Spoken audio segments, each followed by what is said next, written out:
Je voudrais vous parler aujourd'hui, face au coronavirus, de l'aide psychologique que nous pourrions apporter. Cette aide psychologique est importante parce que nous sommes soumis à des conditions qui ne sont pas naturelles. Et devant des situations qui ne sont pas naturelles, nous avons forcément un temps d'adaptation et des réactions qui sont sur lesquelles se greffent des envies d'être mieux que les autres, ou au contraire des inquiétudes de ne pas être à la hauteur de la situation. Donc ça, ce sont des phénomènes qui sont naturels. Donc ne soyez pas coupables de cette attitude que vous pourriez avoir de vouloir faire mieux que les autres, ou au contraire de vous sentir pas à la hauteur de ce qu'il faudrait comparer en se comparant aux autres. Voilà les attitudes que nous allons regarder. Alors dans un premier temps,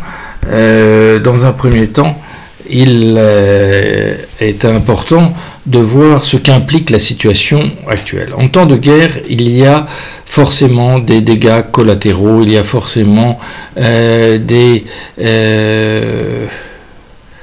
erreurs, il y a forcément, parce que dans toute situation, l'homme n'étant pas parfait, il crée des erreurs, et en cas de stress, ce qui est le cas actuel, tant les politiques que le corps médical que la population commet des erreurs. Bon, je ne veux pas parler des erreurs parce que tout le monde a le droit à l'erreur, nous sommes tous des êtres humains, et si nous étions parfaits, ça se saurait, ce qui n'est pas le cas. En temps de guerre, on ne remet pas en cause les choix qui sont faits, sinon on crée plus de désordre que l'on n'en résout. C'est un peu évident, mais c'est bon à rappeler parce que on ne peut pas gagner une bataille si on commence à discuter les ordres. Quels que soient les ordres, il n'y a pas de stratégie gagnante, il y a des stratégies qui sont appliquées ou des stratégies qui ne sont pas appliquées. Là, c'est le plus important. Si, par exemple, il y a un confinement et que les gens ne le respectent pas, alors c'est pas une bonne stratégie. Si il y a une stratégie de faire des tests, mais que les gens ne s'y soumettent pas, ce n'est pas une bonne stratégie.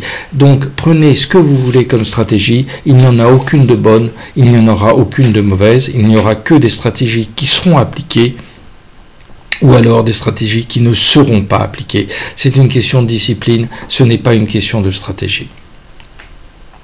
On me disait récemment que la stratégie, c'est l'art de justifier les erreurs que l'on a faites. Mais si nous parlons plus sérieusement, il faut développer sa capacité à accepter toutes les injustices et toutes les imperfections.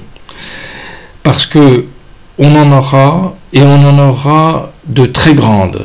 Et devant ces imperfections, si on n'est pas préparé à les accepter, alors ça devient catastrophique pour nous-mêmes, pas tellement pour les autres, parce qu'on ne pourra pas rectifier, on n'est pas là pour sauver le monde, et on ne pourra pas sauver le monde chacun indépendamment.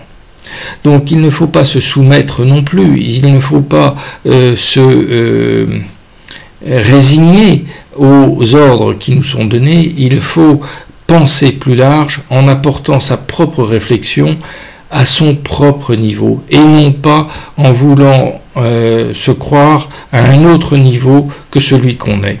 Si on est infirmier, même si on a des diplômes de médecin et qu'on doit être infirmier, eh bien, en tant qu'infirmier, il faut appliquer, il faut se mettre à ce niveau-là et penser plus large en apportant sa propre réflexion au niveau duquel on a été, c'est-à-dire celui d'infirmier par exemple, bon, etc., etc. Vous saurez l'appliquer.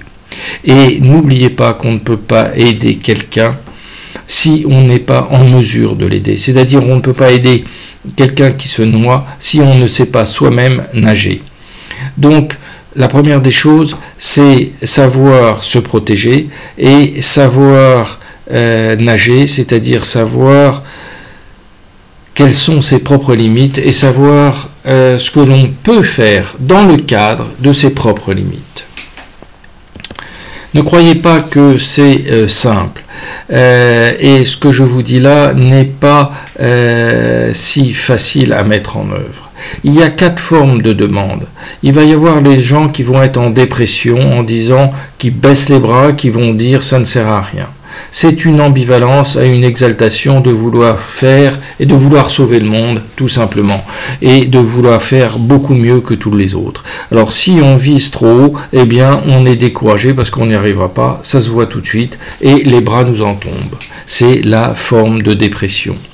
Il peut y avoir la colère, l'énervement. Je vais leur dire, je vais leur écrire, et etc., etc. Et là, on se met à accuser pour masquer son impuissance. Si j'avais été à la place du président de la République, j'aurais fait différemment. Oui, mais vous n'êtes pas à la place du président de la République. Donc, c'est pas votre problème. Et si vous perdez du temps à essayer de résoudre les problèmes du président de la République, du ministre ou du directeur de l'hôpital, eh bien, vous ne faites pas pendant ce temps-là votre travail. Et si vous ne faites pas votre travail, eh bien, vous n'aidez pas à la situation.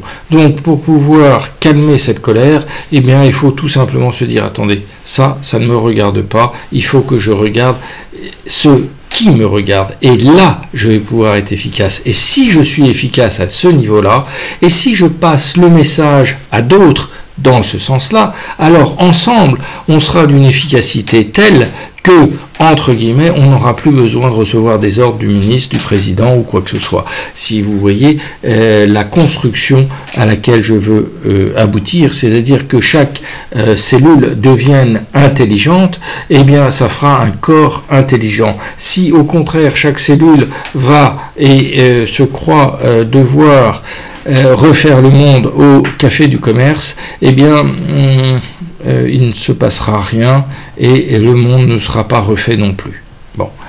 L'hyperexcitation, dans une situation de guerre, on peut être dans une hyperexcitation. Je dois faire ceci, je dois faire cela, il faut que je cours ici. Mais là, il faut faire attention à ce que cette hyperexcitation ne soit pas une addiction aux mauvaises nouvelles, ce qui renforce sa propre hyperactivité. On est naturellement sensible aux mauvaises nouvelles. On regarde plus facilement les mauvaises nouvelles que les bonnes nouvelles. Et regardez pourquoi les journaux et la presse réagissent aussi bien et se vendent aussi bien en vendant des mauvaises nouvelles.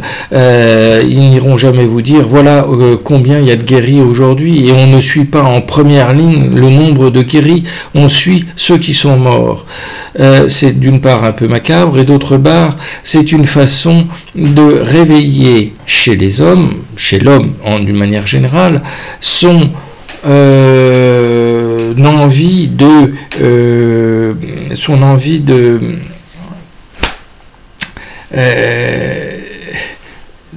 son inquiétude naturelle, je dirais. Son inquiétude naturelle, c'est justement écouter s'il y a quelque chose qui n'est pas normal.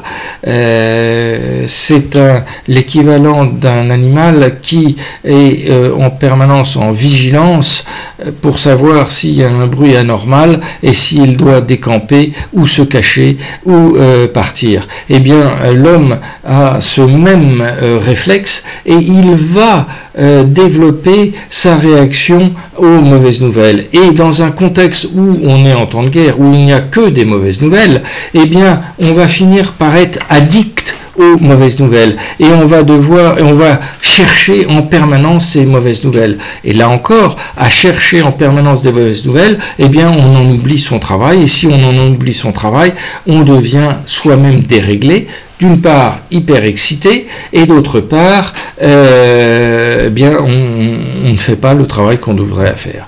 Et puis il y a la quatrième forme qui est la forme de culpabilité exagérée. J'aurais dû faire mieux, je suis nul, pourquoi j'ai pas fait cela, et s'auto-dévaloriser à n'en plus finir. C'est vouloir être parfait et finir par se culpabiliser de choses qui ne nous concernent pas. Il y a dans la culpabilité exagérée des reproches qu'on se fait à soi-même qui n'ont pas lieu d'être. Si on n'a pas de masque, on n'a pas de masque. C'est pas à vous d'en faire ou d'en confectionner chez vous le soir entre 8h du soir et 6h du matin, parce que si vous faites ça, vous serez dans un tel état de fatigue que le lendemain, vous serez beaucoup plus sensible et réceptif à des formes de contamination ou tout simplement des formes de maladie. La première venue, vous n'aurez plus l'immunité parce que vous n'aurez plus intérieurement l'énergie naturelle pour résister à ça. Alors, comment va-t-on faire et quoi faire? Eh bien, on va se rendre utile à son niveau sans chercher à dépasser les autres ou à vouloir montrer qu'on est le meilleur. Si on se compare avec les autres, on est soi-même en état de faiblesse parce que, encore une fois, quand on se compare aux autres, eh bien, on en oublie de faire son travail. Il faut accepter ses propres limites, connaître ses propres limites et viser un peu en dessous pour garder de la réserve. Vous ne pouvez pas, en temps de guerre, il faut savoir qu'est-ce que je peux faire et faire un peu moins que ce que je peux faire, de façon à avoir de la réserve pour pouvoir, quand il faut, donner cette réserve au bon moment. Et si on est au maximum de ses capacités, eh bien, d'une part, on va faire des heures, d'autre part, s'il y a un cas de coup dur, on ne pourra pas faire face. Donc, savoir garder, comme quand on fait du sport, savoir toujours garder de la réserve en puissance pour pouvoir le donner quand on en a besoin et non pas être au maximum de ses forces parce que à ce moment-là on risque de tomber et de trébucher beaucoup plus gravement que si on a des réserves en soi. Il vaut mieux faire quelque chose bien, une chose bien, que 10 mal en courant partout. Il ne faut pas s'exciter avec des mauvaises nouvelles, comme je vous ai dit, mais regarder le positif de ce que l'on a fait. Et en regardant le positif de ce qu'on a fait, on va se recharger énergétiquement. Et en se rechargeant énergétiquement, on pourra faire du coup mieux et plus. Mais vous voyez que le processus vient d'une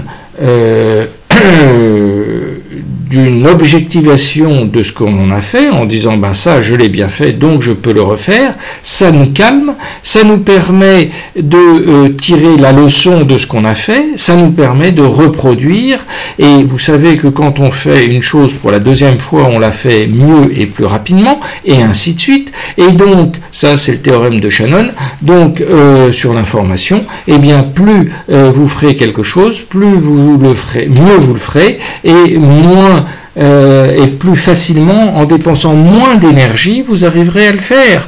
Donc, sachez que la première fois que vous allez être confronté à une situation, ça va être difficile, la deuxième fois un peu moins, et ainsi de suite.